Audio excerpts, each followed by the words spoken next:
What is up, everybody? We'll be starting here in just a minute. I am getting things ready for the show. I have also on a tight time schedule today, so we're going to be burning through this one. Unfortunately, I double booked myself because that's how you do things. So I will be going through the new Player's Handbook for Castles and Crusades Reforged, which I've not looked at yet. They went full color this time. So I'm excited to take a look at that. We also have 2 other products from them that we'll be looking at over the next couple of weeks. But anyway, got about 5 minutes rundown. There is a version in the chat if you're interested in picking it up for your collection. It's obviously an affiliate code to help support. But I do have to do a couple other things when we begin the show. We'll talk about that more here in about 5 minutes.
Well, everybody, let's turn the music down a touch here. How's everybody doing?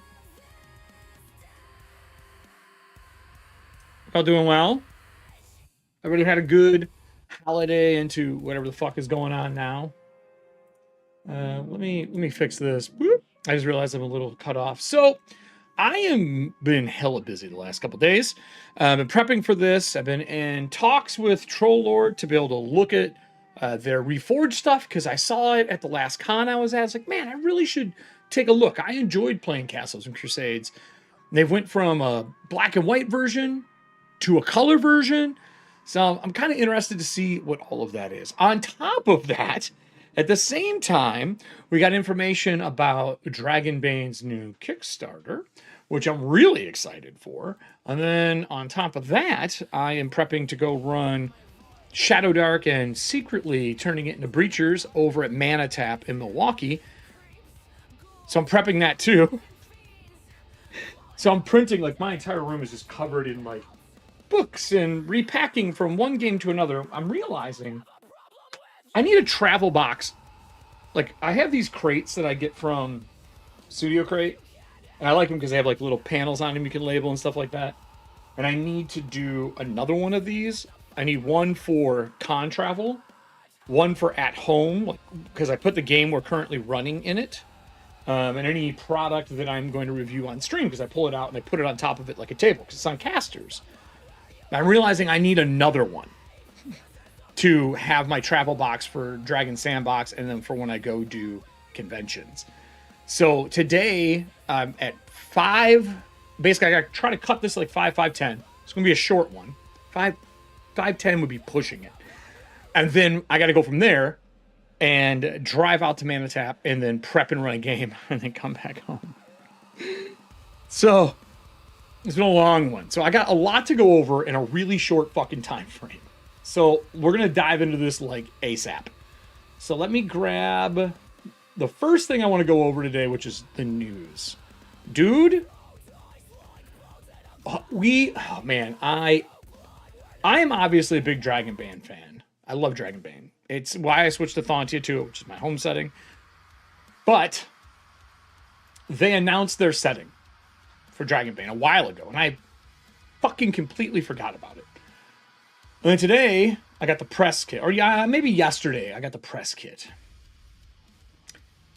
And I am really excited for this. So we're going to take a look at the press kit first.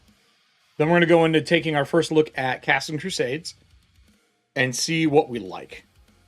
Man, this weather is stupid. Yeah, dude. I have the window cracked, though, because for some reason our house believes downstairs is the polar ice cap and upstairs is Florida. It's really fucking annoying, dude. So let me pull this open.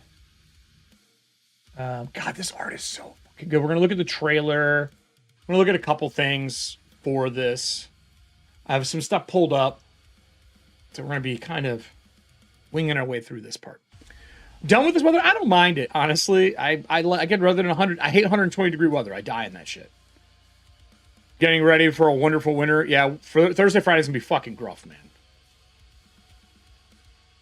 I got shit done today. Very happy with this week so far. Nice, Nessie. I've gotten a lot of shit done. I just have more to do. More to do. So much to pack. So much to do. And when I come home tonight, it's organizing. Because I have Dragon Sandbox this weekend. So I'm traveling for that stuff again.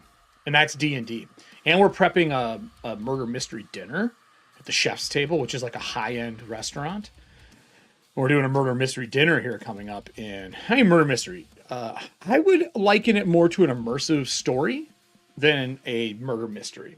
Because there's no real direct murder involved. So I'm excited for that. But anyway, let's head over and let's see if my stuff's working. You know how this goes. Shit's never working. I'm going to turn on Chrome. We're just going to click this and see if it does anything. Did it bring it up? Bring that up? Nope, it didn't. So that means I gotta do this manually. Yeah, right, Nessie? It's really fun. So Chef's Table is like a really high-end, between a 3 to 5 star, because they do really high-end events, but they also do like just normal dinner stuff. And the chef from this place is awesome. And that is where we actually run the Dragon Sandbox, which is super fucking cool. We have been talking about wanting to do like a dinner thing, and it looks like finally that's something that's going to happen. High price tickets. I think the tickets are going to be about 150 bucks.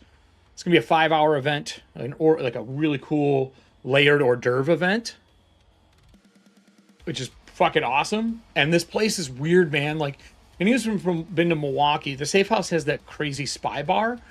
This is numerous speakeasies, like inside of this place. It's so cool. So cool. So let me pull this up. Give me 1 sec. I need to adjust my Chrome screen and make it take what I want.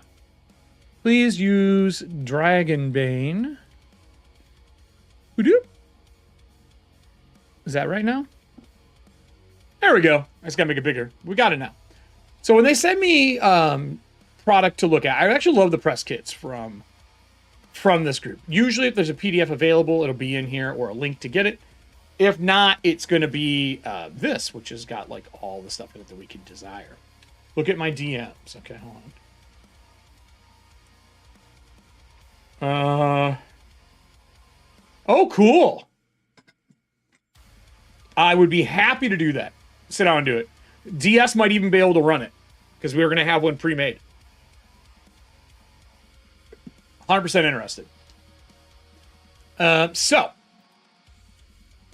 let me give a little preface on what this is, okay? So, as you all know, or maybe you don't, there is not a direct setting currently for Dragonbane. They put it out as a system, but not as a setting, right? Dragonbane has won a bunch of awards. I still think it's a top 3 starting box set. It's fucking gorgeous. I really hope that Shadow Dark and some other companies learn from that and put it out as a box set. But Free League Publishing announced that Dragonbane Trudvang, I think is how you pronounce it, a standalone tabletop role-playing game based on the multiple award-winning Dragonbane RPG, will be launched on Kickstarter February 17th, 3 p.m. Prospective actors can sign up now to follow here. There's a link. We'll take a look at that in a minute of what that's going to be for the Kickstarter. I didn't know they were doing a standalone. So, like, I don't even know if this is a direct setting. I don't quite understand yet. We're going to get into that. When you sign up, you get early backer bonus, a deluxe art print featuring the cover by the master Paul Bonner. And this art is fucking... It is everything from Dark Crystal and Willow that you could want in a TTRPG. That is how I would explain this. But there's going to be a core rulebook, a world book, Jorg's Bestiary, and then the Black Sun, which is a 4-part epic adventure. I may run this. Like, I really might run this. It is so fucking good.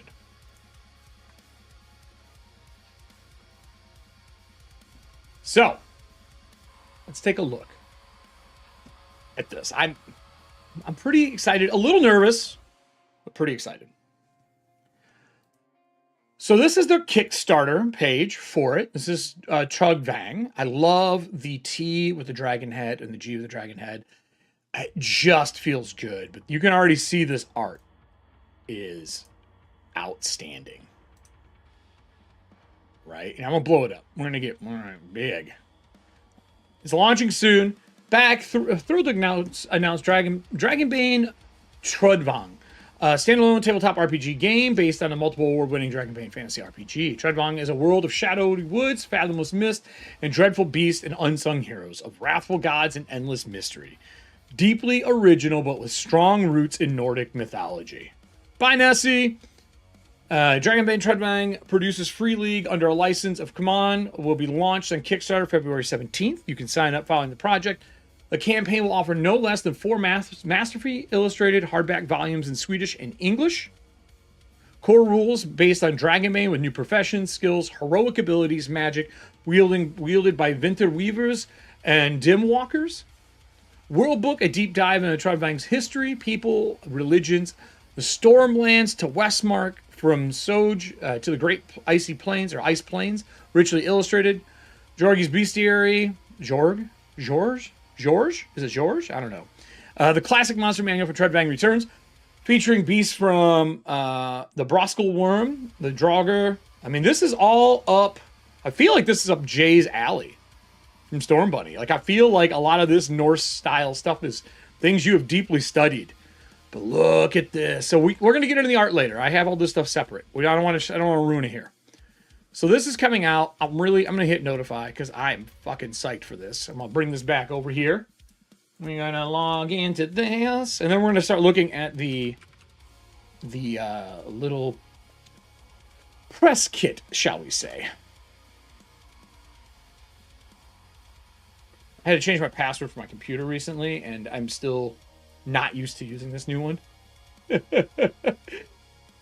I'm excited for this. Bro, I'm watching. So let's check the art first, shall we? Oh, let me do this first. I'm gonna... I'll do this and open this in another one. So here's our covers. Look at this cover. Look at it in all of its magnificent glory. Like, what is this? What is this? Check this out. This piece here is fucking gorgeous. What's up, Star Drew? How are you doing, buddy? Look at that. Look at this piece. Dude, it's so fucking cool. Tell me that isn't like Willow inspired. This art is Henson. It's the only way I can really explain it. This is Henson art. Is it not? I mean, I love this, right? So we got this. Okay, and I'll show you with the trade dress on too. I actually really like the trade dress. But this reminds me of like Warhammer 40K, kind of like a chaos monster. And like here, we're gonna zoom in a little bit here. And go more. Look at this. This art is nuts. Like, look at the detail in this section here. So like, obviously this is his foot. This is a person wearing a helm. They're fighting off a horde of, looks like goblins, right? So obviously, I think these three are together. This is an armored dude in a hat. This is another one. This is the woman casting spells. They're fighting off all these gobos. Insane. But we're not done. There's another one. Look at this. Look at this. This is just... The only way I think this succeeds well, right, is that you have to have cards to show this art off. You have to have a card. Like the beards, the long noses. Like you just feel like you're playing creatures. It's so gorgeous. Everything about this is gorgeous. And very traditional, high-level illustrative art, right? So this is the book covers. Like these are all your book covers. Okay, now we're going to go into the next part. I believe they're going to do what they did for Mines of Moria, in Moria, whatever it is. I think they're going to keep black and white, but doing brown art. So these kind of sepia tone art. This stuff is some of the coolest looking, setting the tone of something that is not traditional art style in a tabletop RPG I have seen in a very long time. Like, I think this is a dwarf. I don't know if it's a dwarf, but I think it's a dwarf. And it looks, if I get to play that, too good. Too good. Yeah, remember the old, was it 3.0 that had the sepia tone art for D&D 3.0? For the sepia tone art? I think it was with Ragnar, the fighter and all that stuff. I think it was. I always loved that sketch style. It's not gnomes. I think they're dwarves, man. I don't think they're gnomes. That's a dwarf.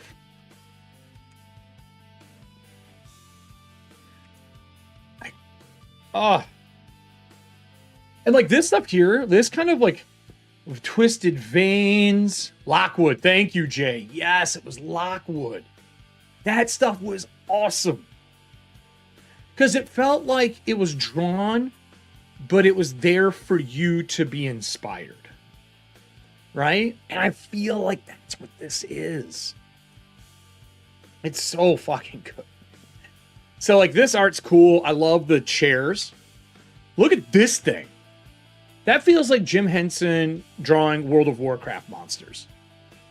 The big tusks and the chains off of it. A gobbo on a, was that elk? A reindeer? This undead with this like serrated flower looking axe and the skeleton with skull armor. Tell me that's not just amazing. And these, oh, dude, so good. So good. It's so satisfying to see. I think this is a troll. Yeah, King's Troll. Well, actually, it says names. Hold on here. Dwarf Warrior. That was a Dwarf Warrior. This is a Dwarven Forge. This is the Elven Queens. This is a Frost Giant. This is Trugvong Goblins. This is a Helgard or Helgard. How do you pronounce that, Jay? Is it Hel? H-E-L? This is an Iron Drake. This is a King's Troll. A Lindworm. A Midland King. That's super cool. They're like carrying him. He's got the piece over top, the block that, oh, god damn it, man. Just the pencil work, the depth of this pencil work through here. I don't know, man. Free League just doesn't fuck around with art. They don't. There's a reason they win Ennies all the time. It's because it's good. It's amazing. Like, they're not winning it for hype because they're some big publishing company. They're winning it because their shit is good. Sea Giants. I love this piece. Look at that. And then these are Shield Maidens. Jay, come on, man. Like, I know you love this stuff because of your setting and its ties. Oh, it's so good. Then you got, this is a school, it's SKJULD, a Skuld? Is that a Skald? It's gotta be a Skald.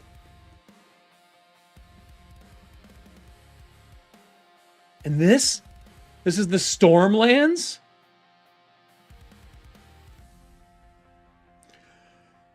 Of Thorndrake with people riding it.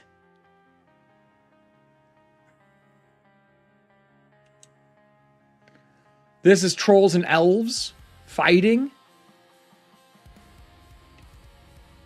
I don't know. It's spelled SKJULD. SKJ. ULD, like skjold? Skjold? SKJULD. Here. It is SKJULD. Like that. Skjold. I think I'm pronouncing that right. I'm not positive. This, though? Trolls chilling. Just fucking chilling. Look at the sword that one's hugging and holding for him. And Vastermark. This is like a marker with all the dead.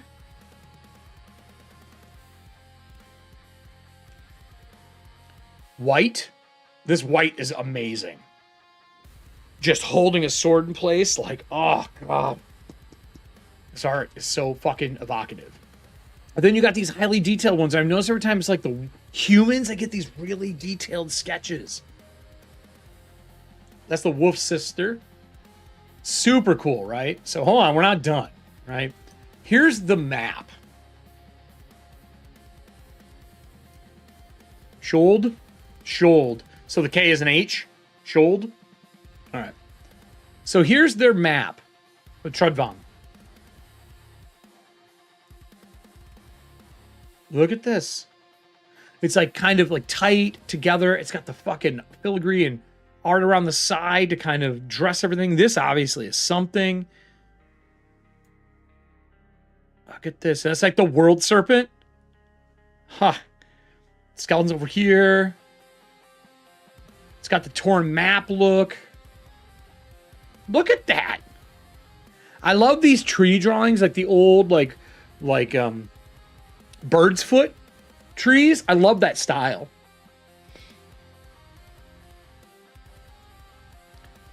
And it looks colored pencil. I'm guessing. Super cool. Nordland, Westmark. So awesome. Very big Fate of the Norns vibe. Yes, man. So that's their map, right? Okay, so now we're gonna go back. Go back one more. So here's their banners they give me to use. I didn't use these because of what I was doing, but I might for something else. Really clean. What's the difference between these two? Banner. Oh, one's a small size. The other one's a big size. I see. Here's the book cover. So I think with trade dress, these are even better. Look at this. So this is the original art, right? The print. This is the cover for one with the trade dress. The quarter. This is the cover. This one nails it because like the T kind of cuts in the shoulder. Really good. But the one coming up, when they tighten the image up and pull it in for the black sun. This is one of my favorite pieces of art I've seen because of the sense of scale. Wild. Wild sense of scale. So pretty. Dragonbane is in my top 3 right now. Top 4. It's what Athantia is based around. So when Living Athantia comes back, Dread, it's like Breacher's Living Wall, but it's my Athantia version. That'll be open to play again. I mean, you can already make characters for it. This is so good. Right? Let me go back one more. So that's the book covers. So we're going to do the trailer. Let me pause this. Here's their trailer.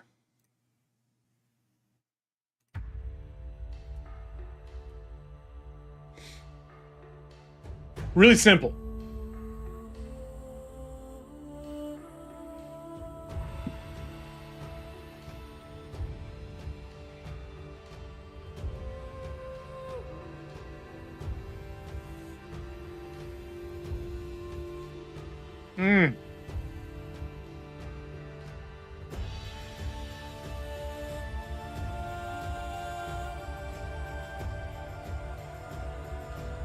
So that's it.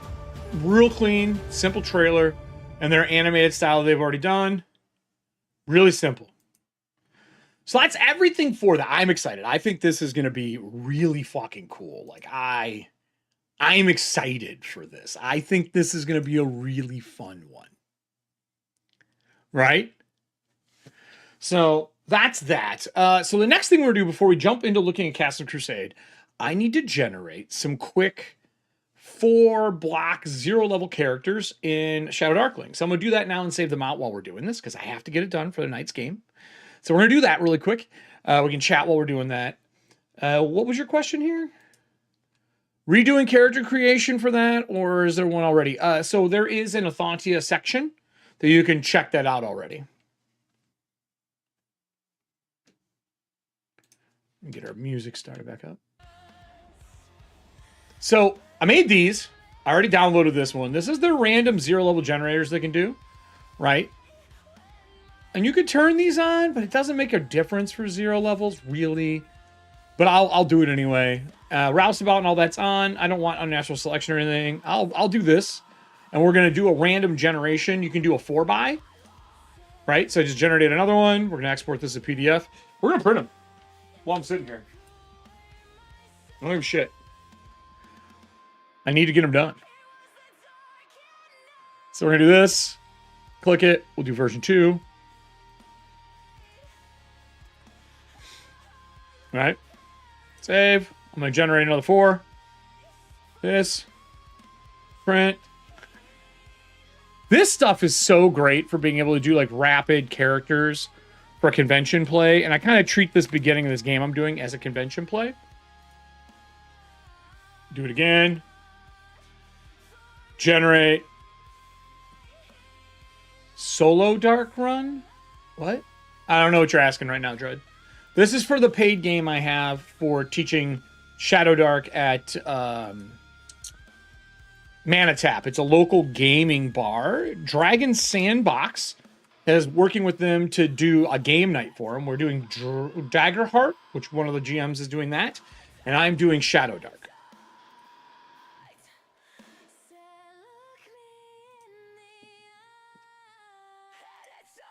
And I wanted to print this because the beginning of Prey uses 0 level characters. So boom, I just generate all those just to show you how quick it is, right? So now we're going to ditch this. We're going to bring up the ugly stepsister. I'm going to bring up this one, right? I got a bunch of stuff set. You can see I've already printed. My character sheets are all printed. All these are done. So I'm going to close these out. Right? And then this is the first 4 base one. This is what they come in like. So you can trim them and cut them and hand them out. And they come with like all the information on them. And they're just 0 level characters. Simple. Super simple.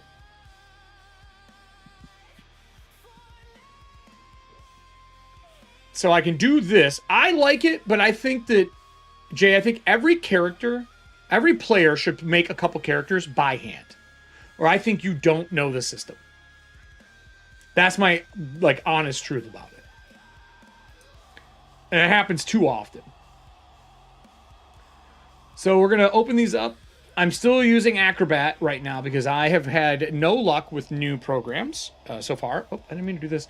This is a sheet that I picked up. I don't like the look of this one. It's okay. It has some like rest and recovery and it's all right. I am going to print a double-sided one of these just to have it. I think we're going to fit it. No, actually, no, I don't like it. I really don't like it. We're not going to print this.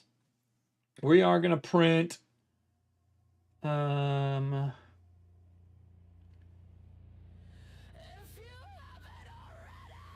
going to print this one.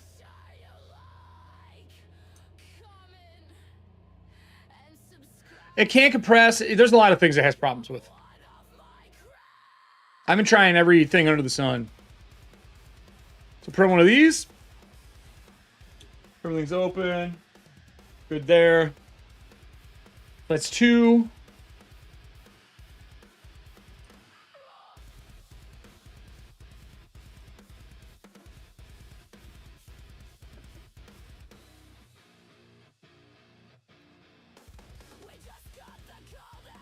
Three.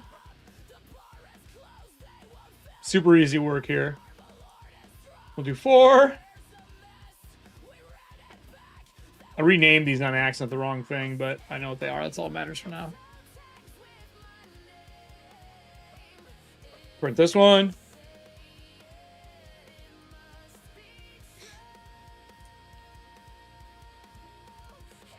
And I just got to print 5.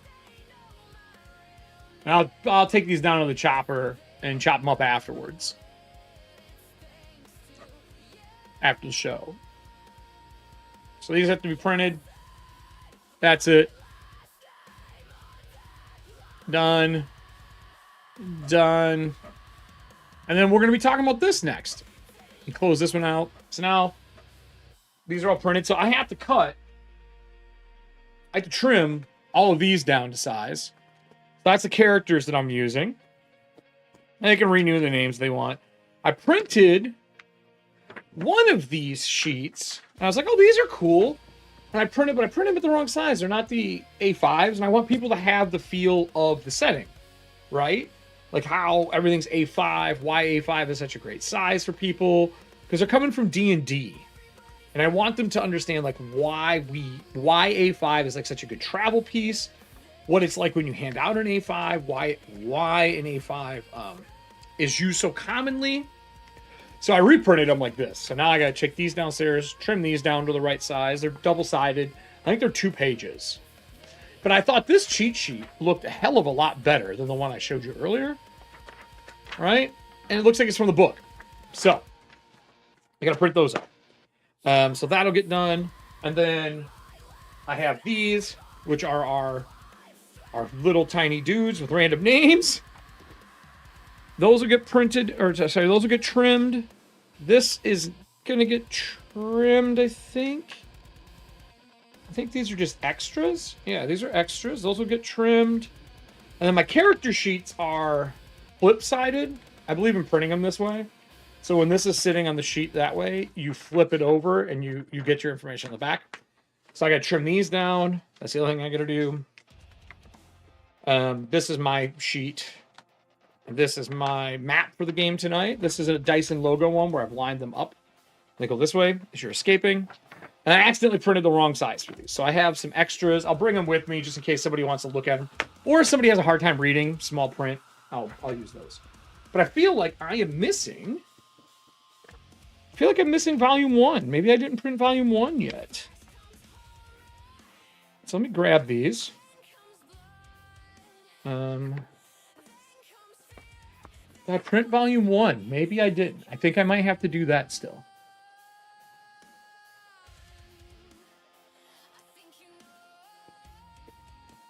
What's the name on this one? Railb? Railb. Do I have a Railb? Do not have a Railb. I need to print this. And then now I have them all. And I'm not doing a funnel. They earn their ability to gain a level. They earn their ability to gain a level. And I'm going to have them roll. I think I'm going to have them roll their character level. Right? There. Or if they don't want to do that, I'm going to give them the pre-made characters. I'm really tempted to give them pre-made characters. We'll see. We'll see.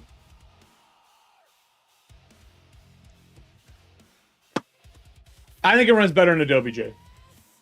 I just need an Acrobat reader. So, anyway, all these are printed. So that was the last thing I have to do. Now we'll chop these up downstairs. But now we're gonna look through. We're gonna look through the new Player's Handbook. So I've not seen this yet. Jay, actually anyone in the chat, but has anyone played the old Castles and Crusades? Because I have. I'm gonna switch this over to YouTube here for some music.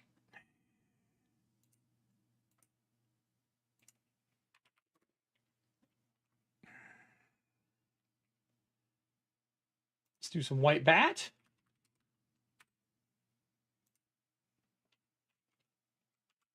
Get some music going. Once, years ago, yeah, same. That's kind of my thing too. Like I played it, I enjoyed it. I thought it was fun. I liked the Splat book. I got to play Necromancer. The Necromancer class was really cool. Like really good, actually. What is this? Atmospheric retro synth. We'll use this one. So, this is Castle Crusade Reforged. Brand new edition that came out. All color. Their stuff used to be in black and white. Right? It's now in color. I'm going to pull this over here. So I'm looking directly at it. And I'm going to resize this out a little bit. Just so it looks good. So this is a big overhaul for this company. They've done a lot to change up what it looks like. We're going to get our highlighter on board here. Highlight. Let's test it. Done. All right. I don't think that color is probably going to work that well in this book. We're probably going to have to switch it. Let's try purple. That's good. All right. So big overhaul. Big overhaul. The art's really good in this new version, dude. Really fun. And this is the 10th printing of this. 10th printing. Right? Troll Lord Games. For those who don't know, Troll Lord is also going to become a printing company. They did a see if I can find this. Let's see here. Troll Lord. We've talked about this in another news section. They have people buy bricks for Troll Lord games. So here, I'll pull this up just to kind of put us on the right page, right? So we're going to take away that. And so they did the factory where they were letting people buy bricks because they're making a printing shop. Right? And they've been doing it themselves forever, but now they are going to start printing books on a larger quantity. With a whole bunch of like planting trees and really like just fucking cool ideas, like legitimately cool ideas for them. So I'm excited for this. I think this is a great project. They only raised $3,200, but that is more than I think they were expecting if their buy-in was only $100. They were going to do it either way, but then they canceled it. They canceled the project, and I don't know why. Hey, Serving Hands, welcome. So I don't know what the cancel was. Long story short, we began to build the building. We hooked the camera up and watched as the first equipment was unloaded. About then, things came to a halt as the permit process ran into some snags. Several weeks of back and forth. Saw an increase over the pricing of the project amounting to be $30,000, which is $45,000 by the time it's done. And that put us uncomfortably over the threshold, a possible $350,000 building. A couple of all new equipment costs we've taken on has raised some serious red flags. Give me a great deal of thought. Decided to shut the current build down. I do not feel the TLG can risk a company's finances when we have so many commitments to a wider gaming community, Castle, Zygag, Gygaxian Works, so on and so on. So where does this leave us? We're back to square one with a great deal of experience in our pockets, better understanding, but they're not building this now, which is sad. Really sad. I thought we were going to get a printing company out of it, and that is now not happening. So I saw all this, and I was like, man, I want to give them a little props for what they're doing. I loved Castle and Crusades when I played it. I know it's a little different style. It falls in a different land. And I at least want to take a couple of episodes and go through some of the product catalog. And this is going to be a short one. We're just going to glaze over it. And then I'm going to do a real version of it later. But I want to like get a taste of what is in store with this book. Right? So, with that said, we're going to tick Chrome off, bring back up our Acrobat, and we're going to scroll through this. First thing is first. This motherfucker is hyperlinked. Lots of fun art. Lots of special thanks. They obviously care about the people who are involved. Old school kind of logo for it. I actually dig this old sword, the dragon, and like the horde in the center. Like this piece, that's really cool. So this is Knights Crusade, right? Knights of the Crusade, really cool. I actually like this background texture a lot as well. I hope they did more than one. But first off, all hyperlinked. Now, I do want to point out the biggest thing in this book. Classes start at 15. They end on 84 with multi-class it. Races start at 87, end at 97. Completing the character, which is your persona, disposition, names, equipment, encumbrance, all that stuff, right? Then we're going to talk magic. Now, I am a fan of magic in a game. Magic is from 111 to 115. But I want to point out that from here, 117, for spell terminology, so really 116 technically, right? So we're talking 116 all the way to 221 is spells. Over 100 pages of magic in this book. This book is 290 fucking pages. That's bonkers. That half the book is spells. Now, they have editions before this. The 10th printing of Castle and Crusade. This is their reworked version. Like, I kind of want to do a convention and go and only play Castles and Crusades while I'm there and, like, immerse myself in the culture.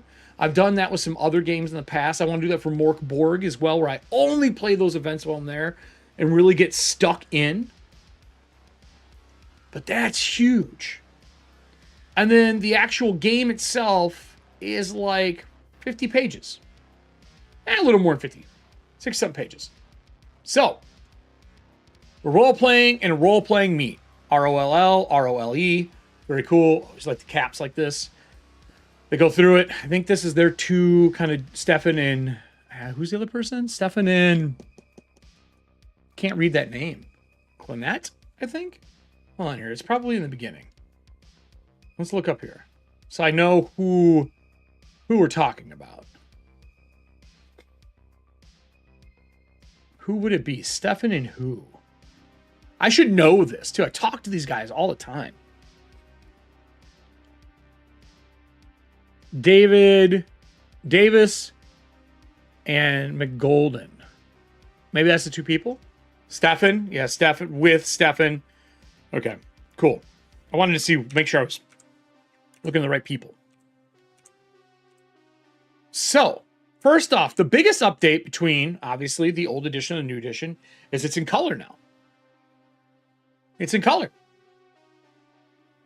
With some fun, I mean, really good art. This is awesome. You can feel yourself going here. Yeah, exactly, Jay. Yeah, you guys have 70 pages. It's a modern game.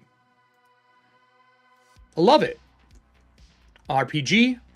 What do you need to play? All the normal things we get. I love the red thumb tabs so you know where you are. They break down the dice. It's about having fun. They talk about immediately rolling attributes, what each one of the classes are like. I wish these were hyperlinked, just saying. Don't have to. Hyperlink drink, but I would like that. They talk about your hit points, your race, all the normal stuff. They didn't fold. They kept it. They didn't fold. They just said, like, why? We've been doing it forever. It's not meant as an insult to anyone. We're just keeping it. It's been a term we've used for a long time. They have an old school vibe. I don't care. It doesn't bother my day. And then they have fleshing out the characters, your attributes, physical attributes, strength, dex, con, what you're used to. And then mental attributes, intelligence, wisdom, charisma, what you're used to. They break down what they are. They talk about generating the score, usually 3d6. So it's not the 46 drop the lowest. It's not the heroics, right?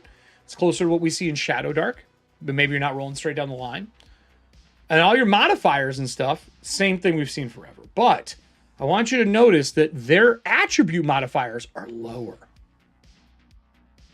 18 and 19 is a 3, not a 4. So as a whole, this is kind of one step down from what you're dealing with. You're using, maybe even 2, in like heroic fantasy. This is just fantasy. Because you got 3d6, not 4d6. You're not doing a point buy most of the time. And 18 and 19 is +3 instead of being 4. What's up, Nick? Welcome, buddy. So you got all your classes: barbarian, bards, clerics, druids, fighters, illusionists, knights, monks, paladins, rangers. Clean. They also have multi-classing and class and a half. What is class and a half? Combine the skills with some limitations of 2 classes into one, allowing players to create their own archetype. What? Okay. The class description. This is different. The class descriptions define the parameters and abilities of each class. It may be beneficial for a player to consult other chapters for details on saving throws, combat, or spells before selecting a class. Each class description includes many features: the prime attribute, hit points, dispositions, weapons allowed, and other aspects of the class. Most of the information needed by players in this section. But that's cool. I didn't know you could do that. Like assassin, multi-class. So this is like their sample. Okay, I see. Assassin's multi-classing, class and a half. Encourage you to push the boundaries of your imagination and adapt to the game playing style. Make your own. The nature of this class may be involved in the type of class you want to play. Assassin, the stealthy and cunning expert killers who rarely have motives beyond their collection of payment. And they have a breakdown on how to do it. That's pretty cool. I'm interested to see how it goes when we dig into this on next week's deeper.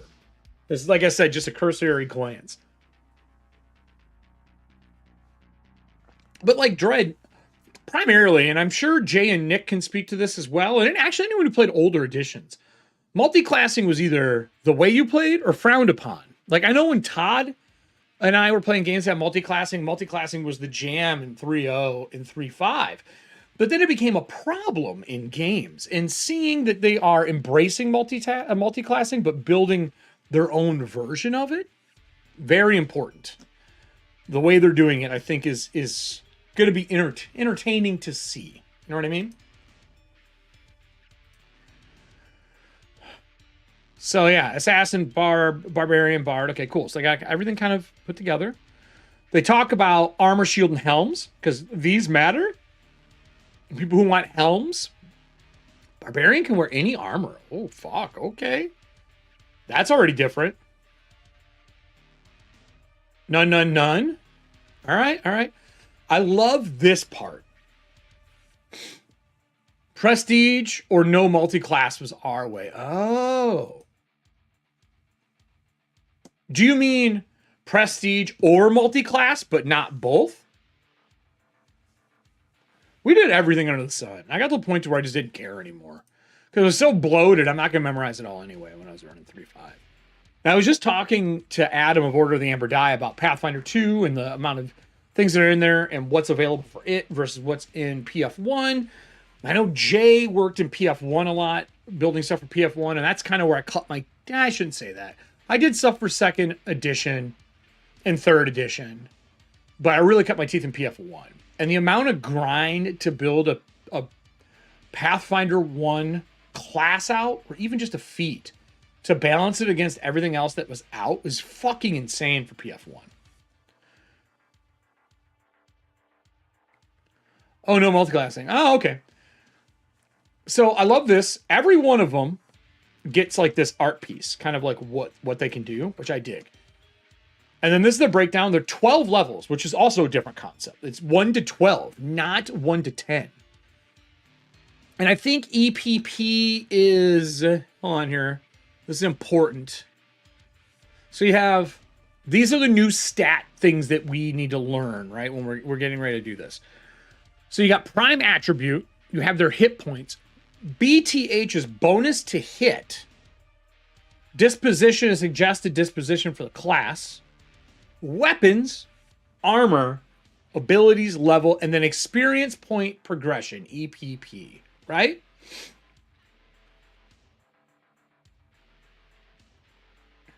So that's the breakdown for this.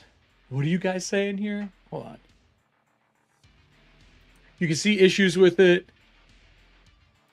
You can only take prestige classes. No other multi-classing formations were allowed. Yeah, Pathfinder. Yeah, Pathfinder. Yep. I mean, I love Pathfinder. PF1's still one of my favorite things of all time. Some of my best memories. Preferred archetypes from later PF1 pipeline into prestige classes, I was okay with multi-classing, but it wasn't really my thing. I think 3.0 and 3.5 had more multi-classing than Pathfinder even did. And you're always dipping into things that gave you like the most powerful first level. Like that was always the dip in any game, right? A GM hated me multi-classing. I don't mind it. Look, dude, you make what you want to make. At the end of the day, my monsters are going to do what they want to do. It doesn't change my fucking day in the slightest. So 12. So I think experience points are even going to be different between. So like this is 2101, 4701, 9401. I'm wondering if they're going to be different. Look at this amount. A million? Oh, a million hit points? A million fucking experience? That's nuts. So what builds this class? I guess that's probably the thing we should be asking ourselves right now. Like what builds this class? Let's kind of blow this up and let's scroll over this section. Combat sense +2 to surprise checks and halves attackers base. Sorry, halves an attacker's back attack bonus. Is there a back attack bonus in this for like flanking? Okay. Deerstalker outdoor survival, determine direction, find shelter, food, climbing, and swimming. Intimidate -2 to 1 opponent. Combat rolls, attribute checks, and saves. Primeval Instincts, immediate action gains, +4 to any physical checks. Intimidate, -2 to 2 opponents' combat rolls, because you're scary. Whirlwind Attack, attack 2 opponents up to half a barbarian's level. Intimidate, -2 to 4 opponents. Whirlwind Attack up to 3 opponents. Primeval Will, when wounded, gain immediate 12 hit points. Some dead levels here, like this.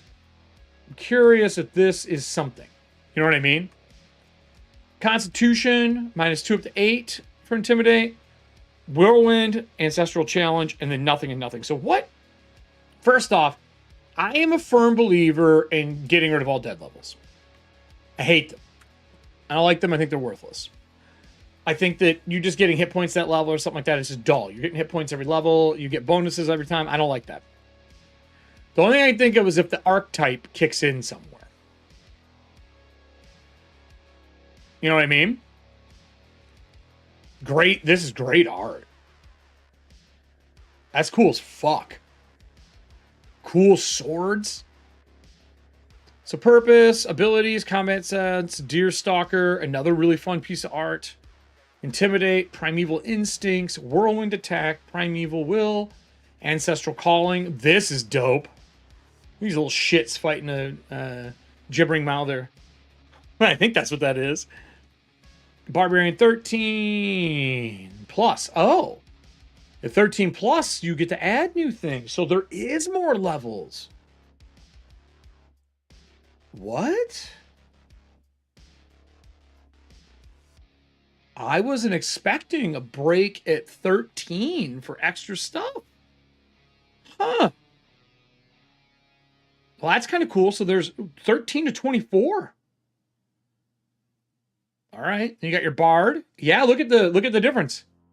This is 800,000, not 1 million. It's not 1 million for the Bard to hit that level. So you have all this. I'm just going to kind of clip through. So do they have? Oh, that's cool. This art's really good. Yeah, look at that. Bard 13 plus. You get Words of Power at 17. Where's their chart? Was the chart on the page before? Where's their fucking chart? Oh, yeah, right here. It's 24. That's such a... I would love to talk to the designers on like where this comes from. Where does 1 to 24 come from? You know what I mean? What is this class? Cleric. Great art again. Love the flanged mace. Your spells per day. We're good at that. We're already learning that this is up to 9th level, right? We're learning that this goes to 9. Good fucking circle. Okay. Cool. You get Turn Undead. Where's their chart? Was it up 1? What? That's it? Wow, they don't give their spellcasters dick all. Look at this. They're like front-loaded level 1, and then they're like, bitch, you get spells. And they stop gaining hit points here. Like the normal way. Okay. And what's 13 plus give them? Hold on. Where's the chart? Probably on the next page. They get banished and shit like that. So they start getting unique abilities at 15? No, 18. Huh. I wasn't expecting this. I mean, I really want to know. I'm gonna hold on here. I gotta move something. I'm gonna take a little note for myself here. I wanna ask some questions and maybe get an interview lined up for this. Like, I feel like it's needed. You know what I mean?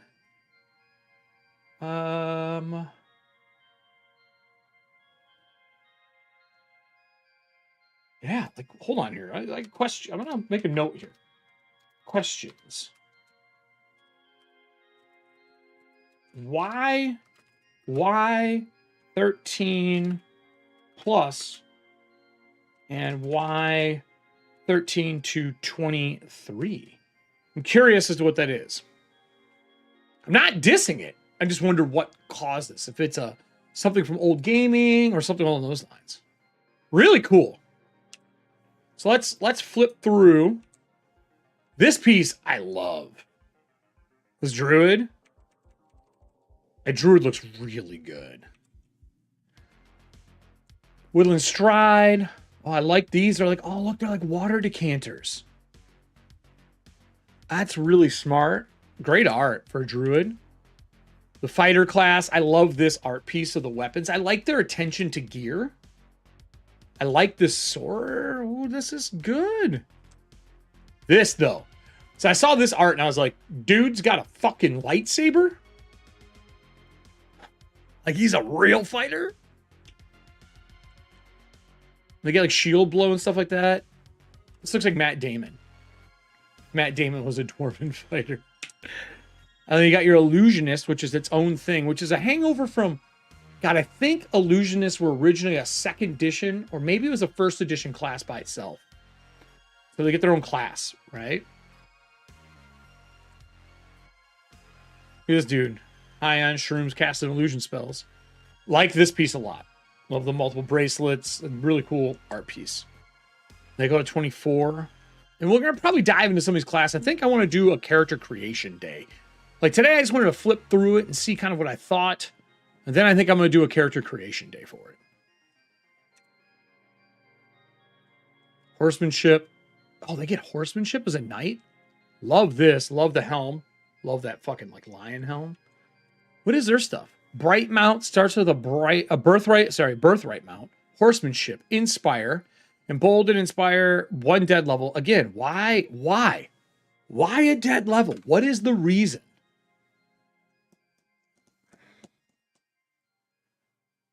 What's up, AW? Oh, you didn't see the druid art? Hold on, I'll scroll back up for you real quick.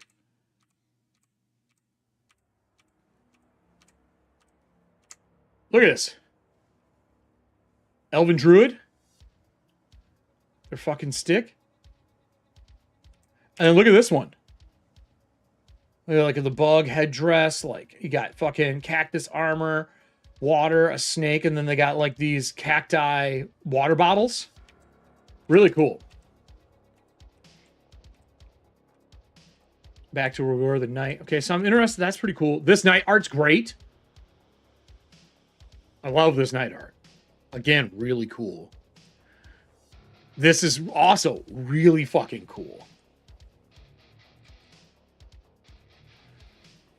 Typical knightly virtues and code of conduct. Okay, so they got like a little code of conduct in here. That's cool.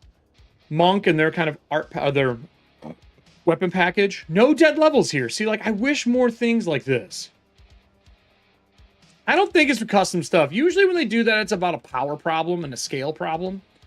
And they don't want to break a game. This is cool looking. It's a fucking bloody boxers with some metal banding. Yes, man. But you see, like, you got random dead levels here. Like, why are these dead? What does that do? Like, what? Why is that level dead? Like, what made you go, they got too much, dead level? Like, what's... I need to learn the game to figure out the design for it. Yeah, the book is out. Yep. I have a link. Here you go. You can go pick up under the affiliate link. Like, I'm curious as to what the reason is for it. I might talk to them. See if I can get someone to come on for an interview during a day or something. Ooh. What is this? Oh, it's their paladin. I dig this. It's dope. Classic paladin, turn undead, divine mount. Also, really good art again. I love this shoulder pad. Kind of classic feel to it. Your ranger. Dead levels. Like 7 through 12. Like you're not getting anything.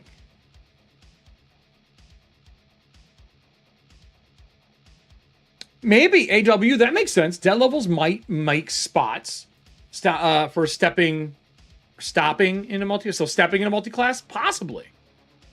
It does actually, AW. They talk about building your own with multi-classing. So maybe those dead levels are to dip.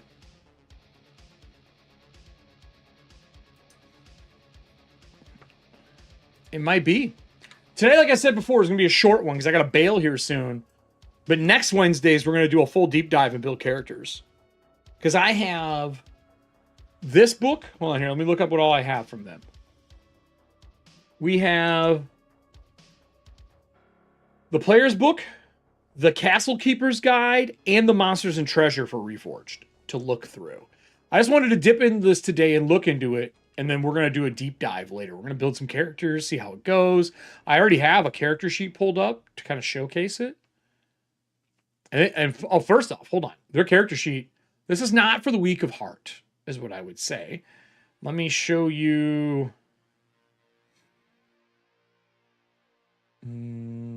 single page. And scrolling. So this is a multi-paged character sheet. I mean, like, if you're looking at this, right? They did it. Fighter, wizard, rogue, cleric. This is old school, man. Druid, ranger. And these are all your character sheets wrapped up individually, right? So, pretty cool.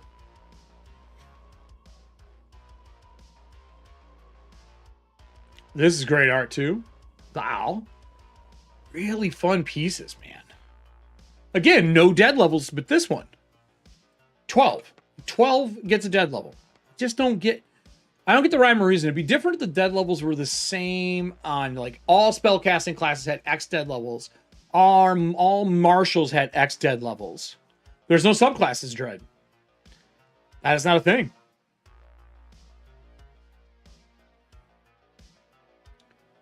Like, for example, you get 3 dead here, 2 dead here. I know people are like, you get hit points, it's not dead level. You know what I fucking mean. An archetype. The archetype, ne'er-do-wells, rogues can be scions of the wealthiest. Like, their archetypes aren't a class. They're a concept. Love this art, by the way. Look at this. Look at the bracer. The boots. These, like, small fucking Cleon blades. Love it. Great. I love the look of their armor. Really well done. Another good one. This little dude, he's about to have a bad day, I think. Those eyes are staring at him as he is attempting to open this. I don't think this is going to go well.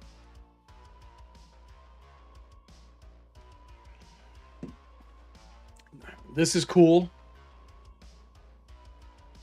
Wizard. So your wizard, spell progression like normal. Oh, that's actually... That chromatic looking thing is awesome. This is their halflings, if I remember correctly. Right? And their assassin class. But this art here is my favorite in the book. This art is awesome. Like, your assassin has got multiple masks that they can switch on and off. The different fabrics, like maybe they can switch the different things they're wearing by tugging on one.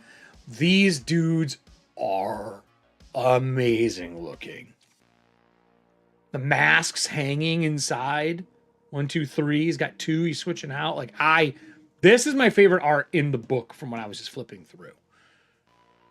They get their death attack. They get, obviously, your hide, disguise, listen, right? All that normal stuff. And then they get cost and poisons that are stuck in the assassin thing, because I believe assassins are the ones who get to use poisons. Really fun. Really expensive, like, EP wise. It takes a lot for them to level. And then they got multi-classing. So here's the multi-classing rules. The Castle Keeper is the ultimate arbiter of which classes can be combined and how they can be combined. The Castle Keeper can and should amend the rules to fit their needs. The decision of multi-class must be made during the character creation process. Combinations, humans can combine up to 3 classes. Humans can combine up to 2 classes. Disposition, any classes can combine that do not have conflicting dispositions. If the Castle Keeper has remove disposition restriction in their game, then any combination can happen. So let me see disposition for an example. Let's see what a disposition actually is.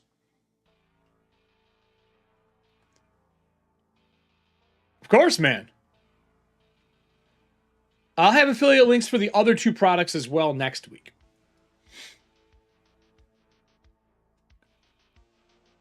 So here, hold on. What is disposition? I'm looking for it.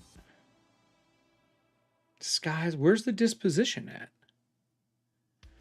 Am I missing it? Any. Disposition any. Do they all say that? I'm just learning what disposition is here by looking at other classes to break it down. Disposition any. Okay, I don't know. I would have to look and see what the fuck that means. Oh, I went too far. Shit.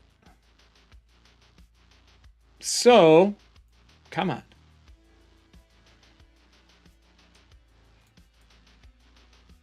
So anyway, so that's that.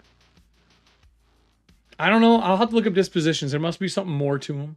Prime attributes. The character must have the prime attribute for classics. I think prime attribute, you have to have a baseline. Maybe having the same feat. There's no feats. Weapons, armor, starting gold, base to hit. Multi-class characters use the most favorable base to hit. Hit points, D4, D6, D8, D10, D12 are used to establish their hit points and archetypes. For the multi-class character, a combination of these is used to determine what the character's hit points are. Please refer to the table below. Oh, okay, cool. So you have like, if it's a D4 plus this, you do this. Okay. That's cool. Then they change their experience and what it costs for 2 to 3 classes. That's a little retro, a little more that 2nd edition feel. I'll have to look up dispositions later. Well, that's kind of cool. Races. So the races are all different too. Like races they matter in this game a little bit because you can only do certain races with certain things. It's pretty old school feel. First into second, I would say. I love their Dwarven Heart. Right? Really cool. They're elves. These are their, I think this is their halflings. It might be the gnomes. Yeah, this is their gnomes. Cool looking, a little different. Half-elves.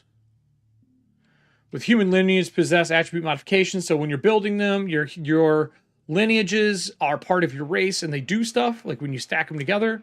There's the halflings. I love these. Those are cool looking. Human.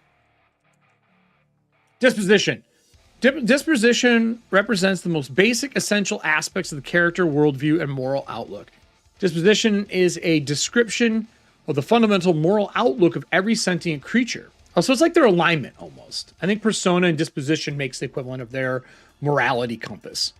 Is character good or evil, chaotic or lawful? They may even be neutral. Disposition is a very basic description. Okay, so when they say any, it means they can be anything. In some classes, I bet, have specific, like must be good, must be evil, so you're not combining your paladin with like an assassin or something along those lines. That's my guess. Yeah, right here. Good, neutral, evil, law, neutral, chaos. They have a breakdown for it. Awesome wizard. Very cool looking. All right, so that makes sense to me. So here we get into equipment. Right? Your starting coin for each class.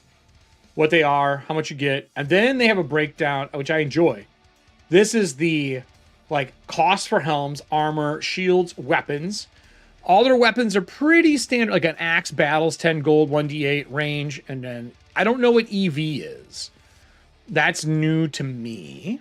I'm assuming it's like I'm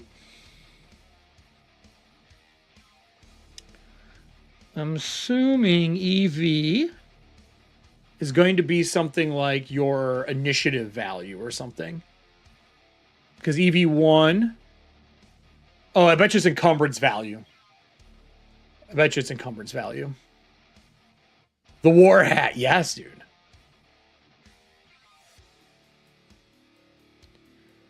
So you got A bunch of different weapons in here. Glaive, halberd, guitars. Cool. And that, yeah, that's got to be encumbrance value because a heavy lance is an EV of 7. So that's got to be an encumbrance value. Katana is just a longsword, man. It's a fragile longsword. That's all it is.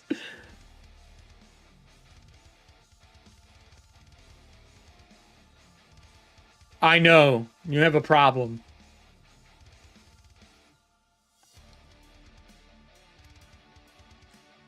So you got all your gear. I like that all the tables are up front. Yeah, it's encumbrance value. I was right. ER.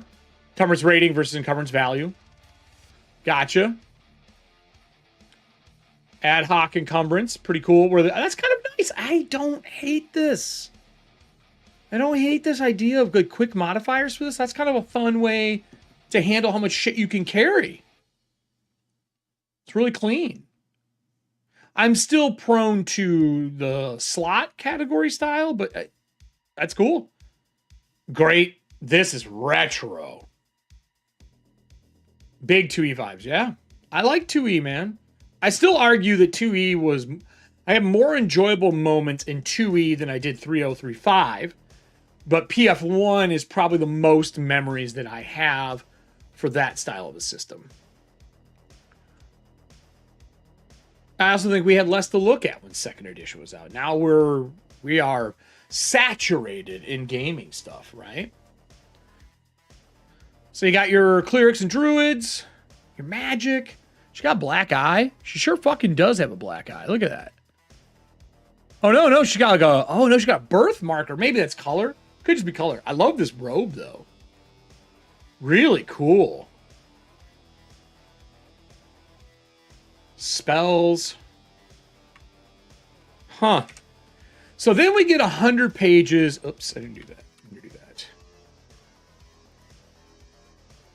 And then we get 100 pages of spells. Right? I'm 2nd edition PF1.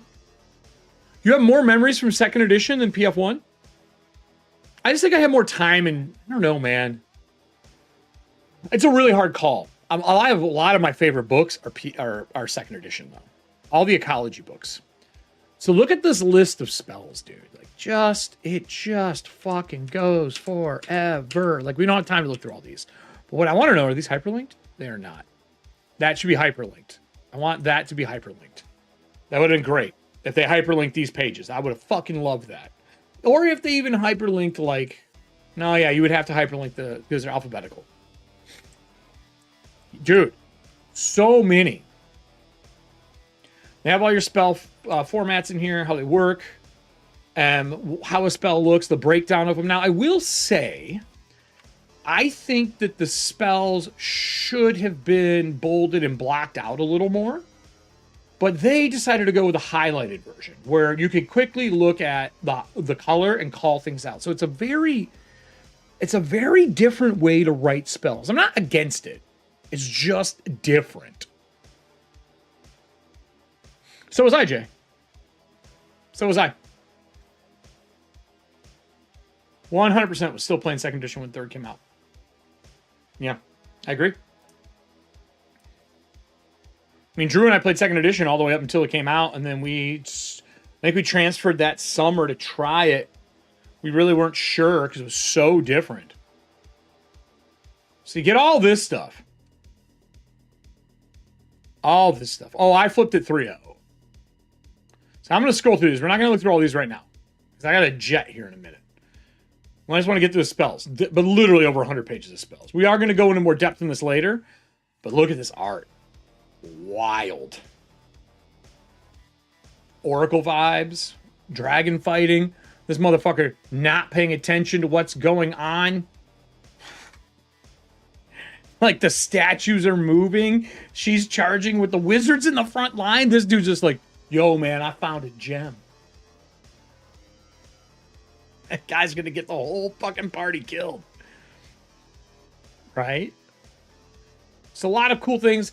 I'm curious to see the GM's book for this too. I'm excited to see it. I think this is really clean. I love the color. I like the font choices. I like the background choices. I like the second edition homages in the design for this. I think they did a good job with that. Their combat, they have things like how to do terrain, what to do, I don't know. I'm curious how they do the challenge level, but I'll be honest. I don't give a flying fuck about challenge ratings. I just don't. Castle, people, this is just really pretty, really well lit up book, really nostalgic base, but updated to a more modern feel, like look and feel. So, like, look at this dude, straight up true fighting. Like that woman has weapon and fire magic. Like she's not just a fighter. Cool art. So I think this has got a lot of potential with an update. And I'm curious to see how the movement goes for them over to this Reforged version as I'm kind of blowing through things here. They have a lot of like extra rules. Now we're going to fast forward through here. They have a great end of the book that has like spell reference charts and names and all that kind of stuff to make your life easier as a GM because there's so many. I think that's great. You print that stuff double-sided, right? Discern magic instead of detect magic. Yes, Jay. And then you have a really good index in the back of this. And their index is hyperlinked. 100% hyperlinked. So I thought that was really good. We're going to go all the way back to the book. This is the back of the cover. You can see their generic sheet that is here. Right? Nothing crazy. Some good art. So, like, I'm interested in this. I'm not going to redo my 10-minute review because I'm not giving it the full love today as I'm going to next week. So I wanted to show you guys this. The link is up. If you want to get your copy and do the affiliate link for it, get that now. We're going to be going over this probably next week really long. I think next week's is a 3-hour stream where I'm going to build a character, go through what it is, but I wanted to at least get a taste for it today and look over what the new Reforged looks like. I think we're going to get that. We're going to test some roles. We're going to see what magic looks like. I want to build a multi-class character to really kind of see how that goes. We're going to random roll the stats, and we're going to kind of play a little bit of like, how does this game work next week? We're going to take a look at the Monster and Treasury book, and of course, the Castle Keeper's Guide, which is the GM's Guide, to see what they're telling us on how to run the game. So today's a short one. I have to leave. I have to be over at this place by 5:30. I still got to go cut sheets today, so short stream today. Don't worry though, I'll be around. I think I'm gonna do a Rise and Design maybe on Saturday, but for sure tomorrow we are doing the co-op. We're gonna do the Breachers solo dark play. So get your cards ready. We're gonna be doing that tomorrow and going through that stuff same time as normal, 3:30. The only other thing I'm going to do here is we're going to do our thank you here because I have to do this for all of my shows, everybody, for all the people who help support over in Patreon for me. So let's go over to here.